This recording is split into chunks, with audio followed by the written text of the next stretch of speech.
Have you ever studied something and then the second someone asks you about it, you go blank? That's not random, that's the forgetting curve.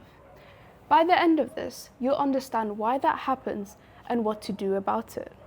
In my last video, I said that studying isn't memorizing, but it's actually confronting what you can't retrieve. And since then, people have asked me similar questions. Why can't I remember something I just studied? Or why can't I retrieve something a week later? Or why is it when I look at a question, I go blank? And that's not a vague question, and there's an actual answer to it that we've had since the 1880s. German psychologist Hermann Ebbinghaus discovered how our memory works and how forgetting happens. And why is it that when we sit an exam we studied for, we go blank a few weeks later when we're asked about it? Ebbinghaus showed us that forgetting is the steepest in the first few days after learning, and that the first 2 days matter a lot more than people realize. That's why rereading feels easy and comfortable, but it's not secure. Recognition is not the same as retrieval. Your brain sees the notes, the flashcards, looks at it and says, I know it, I feel comfortable. But if you can't recall that piece of information later, you don't really know it. That's the mistake I kept making because I thought that if it was familiar, then I obviously learned it.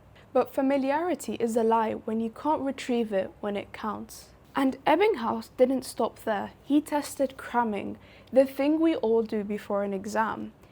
He tested if repeating something over and over in the same day is the same as repeating the exact same amount of times over a couple of days. And guess what? Repeating over the couple of days won every time in the experiment. And there's a problem with cramming. It can get you through the next morning, but it does not stick long term. And that's the least efficient way to make something stick. And you get really stressed cramming the day before an exam.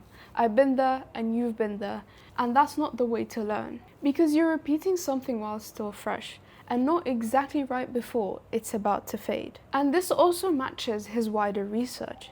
Ebbinghaus stated that 50% of what we learn gets forgotten within the first day, and 90% gets forgotten within the first week, and that's without review.